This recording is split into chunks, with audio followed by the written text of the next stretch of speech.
로마서 4장 16절에서 9절에서 16절 말씀, 로마서 4장 9절에서 16절 말씀 한 절씩 교독하겠습니다. 그런즉 이 복이 할례자에게냐 혹은 무할례자에게도냐 무릇 우리가 말하기를 아브라함에게는 그 믿음이 의로 여겨졌다 하노라.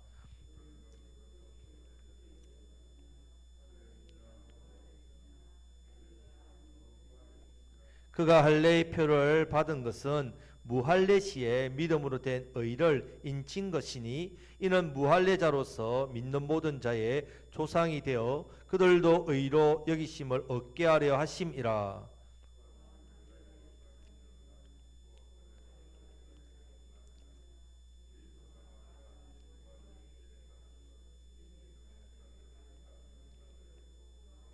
아브라함이나 그 후손에게 세상의 상속자가 되리라고 하신 언약은 율법으로 말미암은 것이 아니요 오직 믿음의 의로 말미암은 것이니라.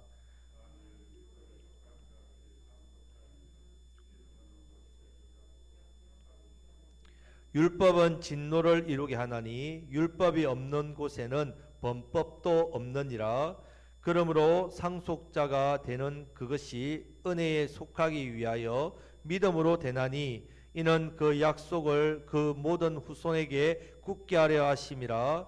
율법에 속한 자에게 뿐만 아니라 아브라함의 믿음에 속한 자에게도 그러하니 아브라함은 우리 모든 사람의 조상이라. 아멘. 자, 우리 로마서 4장에서 아브라함도 믿음으로 말미암아 구원을 받았고 또 다윗도 행위나 할례 없이 그런 것들로 상관없이 오직 오실 예수님을 믿음으로 구원을 받았다고 계속해서 증거하고 있습니다. 자, 그래서 아브라함이 믿음의 조상이라는 사실을 계속해서 말씀하고 있습니다. 우리가 지난주에 보았듯이 먼저 4장 1절에서 육신의 조상, 11절 오늘 말씀에서 무할례자의 조상, 12절에서는 할례자의 조상 이렇게 했습니다. 그렇기 때문에 아브라함은 이방인과 유대인 모두의 믿음의 조상이 됩니다. 자, 그리고 오늘 본문 말씀에서도 아브라함은 우리 모든 사람의 조상이라고 말씀하고 있습니다. 자, 결론적으로 말해서 아브라함이 믿음으로 구원을 받았다면 자, 아브라함의 후손이라고 생각하는 사람도 누구든지 아브라함처럼 어떻게 해요? 오실 예수님을 믿는 이 믿음, 우리는 오신 예수님을 믿는 믿음, 이것으로 구원받았다는 사실을 지금 사도 바울이 증거하고 있습니다. 자, 계속해서 9절에서 10절 말씀을 우리 다 같이 읽겠습니다. 그런즉 이 복이 할례자에게냐 혹은 무할례자에게노냐 무릇 우리가 말하기를 아브라함에게는 그 믿음이 의로 여겨졌다 하노라. 그런즉 그것이 어떻게 여겨졌느냐? 할례시냐 무할례시냐? 할례시가 아니요 무할례 신이라. 아멘. 자, 유대인들은 착하게 살아야 된다 했습니다. 율법을 지키고 살아야 된다. 할례를 받아야 된다. 안식일을 거룩하게 지켜야 된다. 그렇게 해야만 의롭다함을 받을 수 있다고 생각했다는 말입니다. 하지만 그것이 아니라는 말씀을 하고 있습니다. 오직 믿음으로 말미암아 의롭다함을 받는다. 이렇게 분명히 선포하고 있습니다. 자, 그러면 어떻게 이것을 아는가 하면 자, 아브라함이 언제 그러면 의롭다함을 받았느냐? 이걸 보면 알 수 있다는 겁니다. 아브라함의 경우.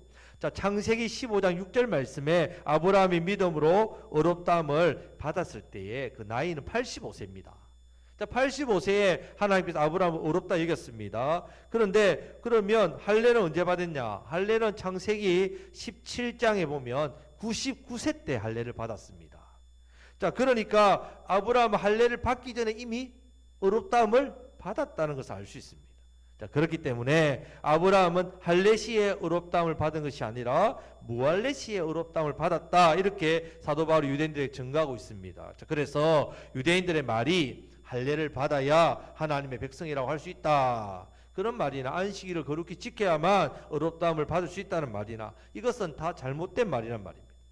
자, 신학 시대 때도 마찬가지입니다. 자, 내가 구원을 받은 것은 내가 세례를 받은 것과 사실 아무 상관이 없습니다. 왜 그러냐 하면 아브라함을 보면 알 수 있다는 말입니다. 아브라함은 무할례 시에 의롭다함을 칭함을 받았단 말입니다. 그리고 할례는 믿고 의롭다함을 받은 약 20년 뒤에 할례를 받았단 말이에요. 그래도 할례가 무엇인가 이렇게 하는 겁니다. 그럼 할례가 아무 쓸데없는가? 세례 받는 그럼 아무런 의미가 없는가? 그렇지 않다는 말을 하고 있습니다. 자, 11절에 12절 말씀을 다 같이 읽겠습니다. 그가 할례의 표를 받은 것은 무할례 시에 믿음으로 된 의를 인친 것이니 이는 무할례자로서 믿는 모든 자의 조상이 되어 그들도 의로 여기심을 얻게 하려 하심이라. 또한 할례자의 조상이 되었나니 곧 할례 받을 자뿐에게뿐 아니라 우리 조상 아브라함이 무할례 시에 가졌던 믿음의 자취를 따르는 자들에게도 그러하니라. 아멘. 자, 할례를 받은 것은 이 자신의 믿음에 대한 인친 것이다. 표시란 말이에요. 표시. 자, 예를 들어서 세례는요, 신앙 고백을 하고 예수님을 믿기 때문에 받습니다. 자, 예수 믿기 때문에 받습니다. 그렇기 때문에 이 세례의 의미는, 자, 내 속에 있는 이 믿음이 내가 있다, 믿음이 있다. 나는 예수님 믿는 믿음이 있습니다를 공적으로 확인받는 일이란 말이에요. 교회, 공교회에서 공적으로 내 믿음이 있습니다, 분명합니다, 내가 확실히 믿습니다, 신앙 고백, 이것을 가졌다는 것, 확인받는 시간이란 말입니다. 그래서 나도 알고 다른 사람이 알도록 하기 위해서 세례를 받는단 말이에요. 마찬가지로 믿음으로 의롭다, 이것을 되었다는 표시로 할례를 받는 것이지, 내가 할례를 받았다고 해서 의인이 되는 게 아니란 말이에요. 내게 세례를 받으면 구원받는다, 그게 아니란 말이에요. 구원은 예수님을 믿음으로 받습니다. 예수 믿음. 그러니까 내가 예수 믿었다는 증거를 어떻게 해요? 세례를 통해서 확인받는, 표시를 내는 거죠. 다른 사람에게 나도 예수님 믿습니다. 어떻게 해요? 세례 받았습니다. 아, 예. 자, 이렇기 때문에 지금 뭐 이 말씀을 듣고 그럼 세례를 교회에서 베풀지 않아도 되는 거 아닌가? 예수님 믿으면 다 구원받는데, 그렇게 한 잘못된 생각, 아주 잘못된 생각이란 말이죠. 세례는 공적으로 인정하는 아주 중요한 일이기 때문에, 왜냐하면 자기와 하나님만이 알지요. 이 믿음은 누가 압니까? 네, 예수 믿습니다.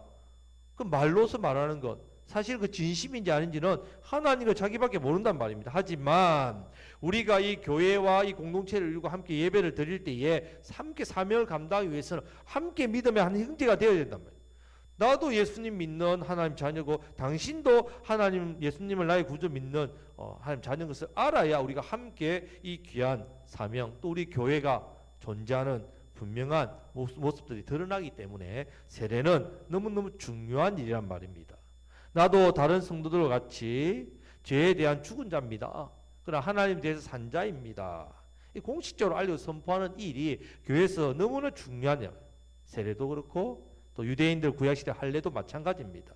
자, 이렇게 하나님께서 아브라함에 하신 것은 이 모델이 되게 하기 위해서 했습니다.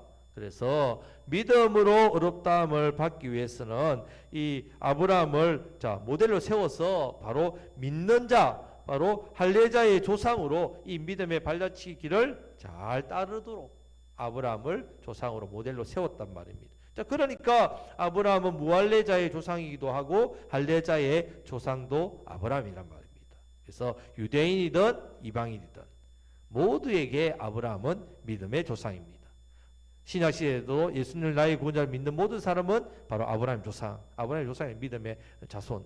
자, 여러분, 우리가 이런 모습 속에서 한 가지 생각해야 될 게 있단 말입니다. 사람은 죄가 있기 때문에 절대로 어렵게 될 수 없습니다. 그래서 당연히 하나님의 진노받아 심판받는 자리에 지옥에 간다는 말입니다. 그러면 구원받으려면 어떻게 해야 되느냐? 반드시 죄 문제부터 해결을 받아야 됩니다. 그래서 이 사람이 어렵게 되는 것이 할례를 받고 안식일을 지키고 율법을 지키고 이런 것으로 안 된다는 말입니다.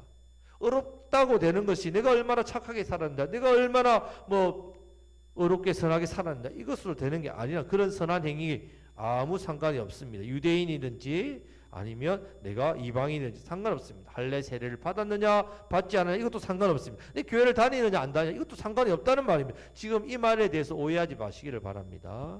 제 문제 해결만은 오직 예수 그리스도밖에 없다.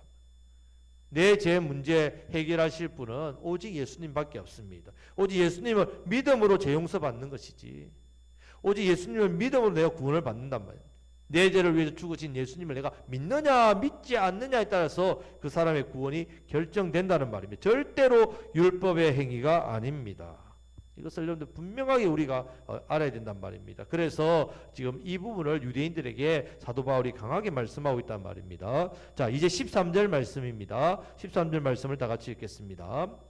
아브라함이나 그 후손에게 세상의 상속자가 되리라고 하신 언약은 율법으로 말미암은 것이 아니요 오직 믿음의 의로 말미암은 것이니라. 아멘. 자, 이 세상의 상속자다, 이 말은 천년 왕국, 새하늘과 새 땅, 그 하나님 나라의 상속자란 말입니다. 우리가. 자, 그래서 아브라함과 그 후손들이 바로 세상의 상속자가 된다는 말입니다. 자, 이 말씀은 하나님께서 아브라함과 이삭과 야곱에게 말씀해 주신 언약, 이 언약을 믿는 믿음의 후손들, 이거 후손들에 대해서 말씀하는 겁니다. 그런 후손들이 어떻게 상속자 되느냐? 오직 믿음의 의로 말미암아 의롭게 된다. 이 부분을 계속해서 강조하고 있습니다. 이것이 의다. 왜냐하면요, 타락한 인간은 율법의 행위나 어떤 어려운 행위로 구원을 받을 수 없다는 것을 하나님께서 너무나도 잘 알고 계셨기 때문에 또 한 번 이 범죄하고 타락한 인간에게는 의를 행할 능력도 함께 잃어버리는 것을 아시기 때문에 그렇습니다. 자, 범죄한 인간은 의를 행할 수 없습니다. 이것이 타락의 결과입니다. 그렇기 때문에 죽는 게 당연하죠. 죗값으로 죽는 게 너무나 당연합니다. 그래서 하나님께서 인류가 타락하자 말자 어떻게 하셨느냐? 바로 구원받을 수 있는 길을 먼저 제시해 주셨습니다. 창세기 3장 15절 말씀. 자, 그 길이 바로 우리 죄를 대신해서 죽으실 여자의 후손, 바로 아브라함의 후손, 유다 지파에서 나오는 왕, 실로에 오실 예수님, 실로 대신 예수님. 분명히 먼저 이 길을 우리에게 제시해 주셨고 우리가 이 예수님 믿음으로 이제 의롭게 되었습니다. 자, 14절 말씀을 다 같이 읽겠습니다. 만일 율법에 속한 자들이 상속자이면 믿음은 헛것이 되고 약속은 파기되었느니라. 아멘. 유대인들은 율법을 지킴으로 그들이 하나님의 나라를 받는다 생각했단 말이죠. 그런데 율법에 속한 자들이 상속자이면 믿음은 헛된 것이죠. 자, 이 말씀입니다. 율법에 속한 자는 율법을 지켜 그 지킨 행위로 의롭다움을 받는 그 사람들을 말합니다. 자, 그래서 믿음은 어려운 행위 없이 하나님의 약속의 말씀, 이 말씀을 믿음으로 의롭다움을 받기 때문에 자, 실제적으로는 율법의 행위와는 상관이 전혀 없습니다. 어떻게 보면 상반되지요. 하나님 주신 의로 구원받는 것과 내가 율법을 지켜서 구원받는 이 의는 상반된다는 말입니다. 자, 그러니까 율법에 속한 자가 상속자가 되면 믿음은 헛된 것이 되죠. 헛된 것이 된단 말입니다. 말씀을 믿는 자에게 주시는 약속들은 다 파기됩니다. 파기. 예수님도 믿어야 되지만 율법도 지켜야, 착하게 지내야, 말씀을 순종해야 천국 간다. 여러분, 많은 종교들이 인간의 선행과 인간의 공덕과 노력을 그 구원에 첨가시키지 않습니까? 하지만 하나님 말씀은 그렇게 절대로 말씀하고 있지 않습니다. 요한복음 8장에 가늠하여 잡혀온 여인, 죄를 많이 지었죠. 십자가에 예수님 한편에 있는 강도, 그 강도짓에서 십자가에 사형을 당하지 않습니까? 사마리아 수가성 여인, 남편이 5인데 지금 있는 남편도 네 남편 아니다. 이런 여인 다 어떻게 합니까? 율법의 행위를 보면 다 부족합니다. 다 멸망당해야 되고 다 정죄받아야 인생이죠. 하지만 그들은 다 구원을 선언받았습니다. 예수님을 통해서 구원을 선언받았지 않습니까? 자, 믿음과 함께 율법도 지켜야만 천국에 간다. 이것은 하나님의 구원의 방법이 아닙니다. 이것은 아주 상반된 개념이란 말입니다. 율법에 속했든지 아니면 약속을 믿는 믿음에 속했든지 우리는 둘 중에 하나를 선택하셔야 된다. 우리는 믿음으로 구원받는, 하나님 말씀대로 구원받는 이 믿음을 가지고 있는 것 참 복됩니다. 자, 왜 그런지 좀 더 구체적으로 설명하고 있습니다. 자, 15절 말씀을 다 같이 읽겠습니다. 율법은 진노를 이루게 하나니 율법이 없는 곳에는 범법도 없느니라. 아멘. 자, 율법은 하나님의 진노를 이루게 합니다. 율법이 죄가 무엇인지를 드러내니까, 죄가 드러나니까 당연히 죄는 하나님의 진노가 임하지요.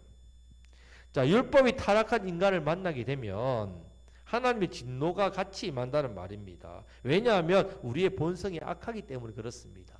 악하기 때문에 어떻습니까? 율법을 다 지킬 수 없잖아요. 그러면 율법을 순종하지 못하면 바로 진노지요. 그래서 갈라디아서 3장 10절 말씀에서 무릇 율법 행위에 속한 자들은 저주 아래에 있나니. 율법 행위에 속해 있으면 저주 아래밖에는 없다는 말입니다. 기록된 바 누구든지 율법책에 기록된 대로 모든 일을 항상 행하지 아니하는 자는 저주 아래에 있는 자라. 그렇게 말씀한 이 말씀은 신명기 27장 26절 말씀 인용했습니다. 자, 성경에서 율법이 규정하고 있는 계명이 613가지입니다. 반드시 지켜야 된단 말이에요. 항상 지켜야 됩니다. 그래서 이 레위기 18장 5절 말씀에서는 이렇게 합니다. 율법의 온갖 일을 항상 행하야만 살 수 있다. 너희들 율법을 다 지켜야 살 수 있다. 이렇게까지 말씀한다면, 그런데 이미 지은 죄도 엄청난데요. 우리가 613가지를 어떻게 다 지켜나가겠습니까? 그렇기 때문에 사람은 절대로 율법을 지켜서 의롭다, 천국에 갈 수 없습니다. 그래서 이 율법의 행위에는 반드시 하나님의 뭐가 따른다고요? 진노만 따른단 말입니다. 그런 우리의 존재란 말입니다. 그런데 뭐라고 이야기하느냐? 자, 이어서 말씀해 보면요. 율법이 없는 곳에는 뭐가 없다고요? 범법도 없다라고 이야기해요. 자, 이것을 다르게 말하면요. 율법이 있는 곳에는 당연히 범법이 있다는 말씀입니다. 율법은 우리의 죄가 무엇인지를 드러내는 일을 한다는 말입니다. 자, 예를 들면요. 우리나라에 여러분 들어보셨을 겁니다. 칠거지약이라고 있습니다.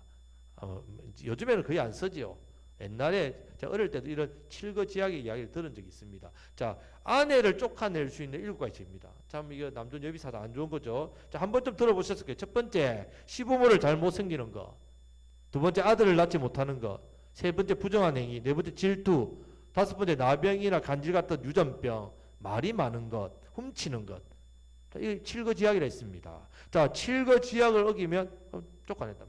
자, 오늘날 여러분 이 칠거지약을 어겼다고 며느리를 쫓아낼 수 있습니까? 쉽게 쫓아내지도 못하고 안 쫓겨납니다. 왜 그렇습니까? 오늘날에 이 칠거지약이 법으로 안 되니까. 법이 아니란 말이죠. 사회법으로 벌을 받게 만드는 법이 아닙니다. 불법도 아닙니다. 하지만 이전에는 이게 법이었단 말이에요. 법. 그러니까 이 법대로 안 하면 쫓겨났다는 말입니다. 자, 그래서 법이 있는 곳에는 범법합이 있고 법이 없는 곳에는 뭐가 없다고요? 범법합이 없다는 말씀입니다. 내가 법대로 살려고 하면 결과적으로 볼 때 내 악한 본성 때문에 어떻게 한다고요? 범법하게 되어 있단 말이에요. 범법.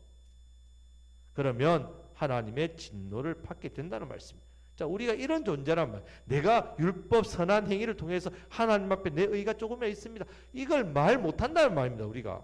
자, 그래서 16절 말씀입니다. 자, 16절 말씀을 다 같이 읽겠습니다. 그러므로 상속자가 되는 그것이 은혜에 속하기 위하여 믿음으로 되나니 이는 그 약속을 그 모든 후손에게 굳게 하려 하심이라. 율법에 속한 자에게 뿐만 아니라 아브라함의 믿음에 속한 자에게도 그러하니 아브라함은 우리 모든 사람의 조상이라. 아멘. 자, 16절 말씀은 위에 이 내용들에 대한 결론입니다. 결론을 이야기합니다. 자, 아브라함과 그 후손이 하나님 나라의 상속자입니다. 그럼 상속자는 어떻게 받느냐? 율법에 속해서 받는 게 아니란 말이죠. 하나님 나라의 기업은 아브라함과 같은 믿음을 가진 사람이 어떻게 해요? 받는다는 말씀입니다. 자, 예레미야 34장에 보면 자, 구약의 이 언약의 체결 방법이 나옵니다. 짐승을 쪼개서 벌어놓습니다. 언약의 당사자가 그 짐승 사이로 쪼갠 사이로 지나가게 되지요. 그리고 이 언약을 지키지 않으면 어떻게 한다고요? 이 짐승처럼 죽이겠다. 이렇게 해서 언약의 목숨을 담보로 걸으라 해서 언약을 맺습니다. 자, 그래서 언약을 맺다 이런 뜻이 카리트 브리트라고 합니다. 카리트 브리트. 자, 카리트 브리트가 뭐냐? 언약을 쪼갠다 이런 뜻과 이렇게 같습니다. 이것은 구약의 언약 체결 방식인데, 자, 이것이 창세기 15장에 나오죠. 햇불 언약. 자, 하나님께서 아브라함에게 어떻게 합니까? 짐승을 쪼개라. 하나님께서 햇불 사이로 지나가시고 아브라함은 안 지나갑니다. 그러면 이 언약을 누가 하겠다고요? 하나님께서 직접 하겠다. 아브라함과 상관없이. 이런 뜻입니다. 하나님이 이 언약을 하나님께서 지키지 않으면 어떻게 하시겠다고요? 감히 말할 수 없는 그런 표현까지 나오지 않습니까? 자, 여기서 하나님께서 아브라함에게 내 자손이 이방인의 객이 되어 430년을 살다가 그 섬기는 나라에서 이제 그 나라를 징계하고 나올 때에 큰 재물을 가지고 이 땅에 다시 돌아온다. 이 언약을 주신단 말이죠. 그래서 그 위에 가나안 땅에 살고 있는 아모리 족속 심판하시겠다. 자, 아모리 족속은 가나안 7족속의 대표적인 족속입니다. 그러니까 가나안 7족속을 하나님께서 뭐라고 심판하시겠다는 뜻입니다. 지금은 왜 안 하십니까? 아직 제약이 가득 차지 않았기 때문에 그렇게 말씀하시죠. 자, 이 언약은 하나님께서 아브라함에게 하실 일방적인 언약입니다. 일방적인. 이 언약은 하나님께서 직접 내가 이루어 가겠다는 언약입니다. 자, 그러면 아브라함이 가나안 땅을 차지할 때 무슨 노력을 합니까? 무슨 일을 합니까? 할 일이 무엇이 있습니까?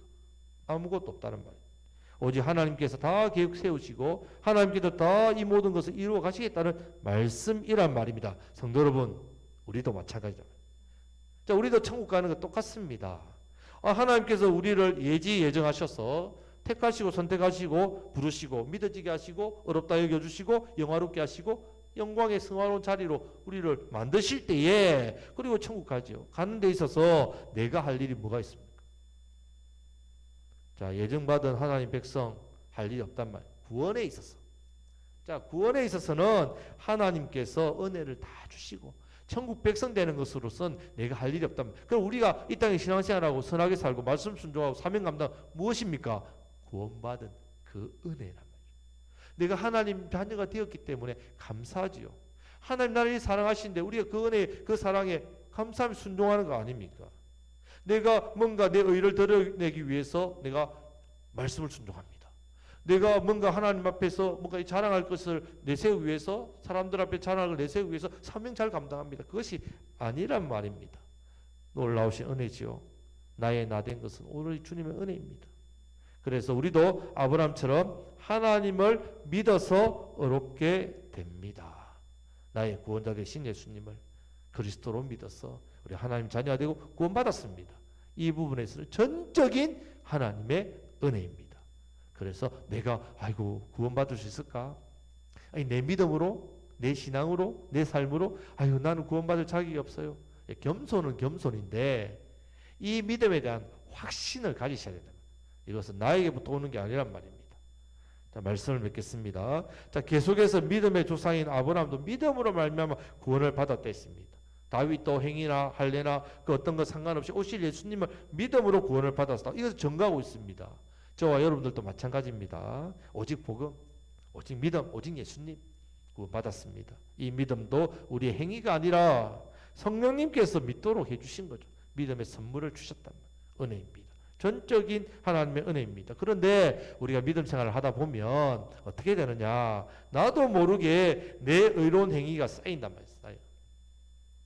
저 목사지 않습니까? 목사로서 뭔가 주님의 일을 많이 했다고 보이겠죠. 그러다 보면 나도 모르게 뭐가 쌓인다고요? 내 의가 쌓여간다. 내가 그래도 이 정도? 그 교만이란 말입니다. 얼마나 하나님 앞에서 매를 맞을 일이 모릅니다. 너무 교만에 빠지기 쉽다는 말입니다. 그런데 여러분, 절대로 그렇지 않습니다. 끊임없이 우리 십자가 앞에 고백해야 됩니다. 나의 나 된 것은 오로지 주님의 은혜입니다. 이 구원의 은혜, 택하시고 건져주시고 믿게 해주신 놀라운 은혜의 주님 감사뿐입니다. 제가 무엇이 간데 구원해 주십니까? 제가 무엇이 간데 이 놀라운 은혜와 사랑을 베풀어 주십니까?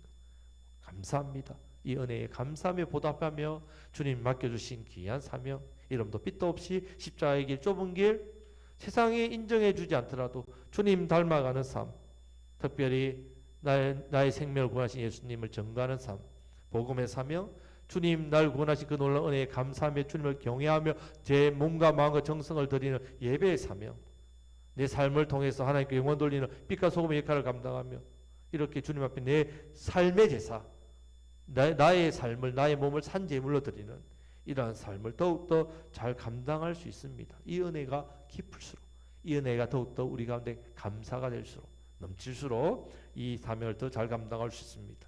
더욱더 잘 감당하시는 저와 여러분들이 다 되시기를 간절히 바랍니다.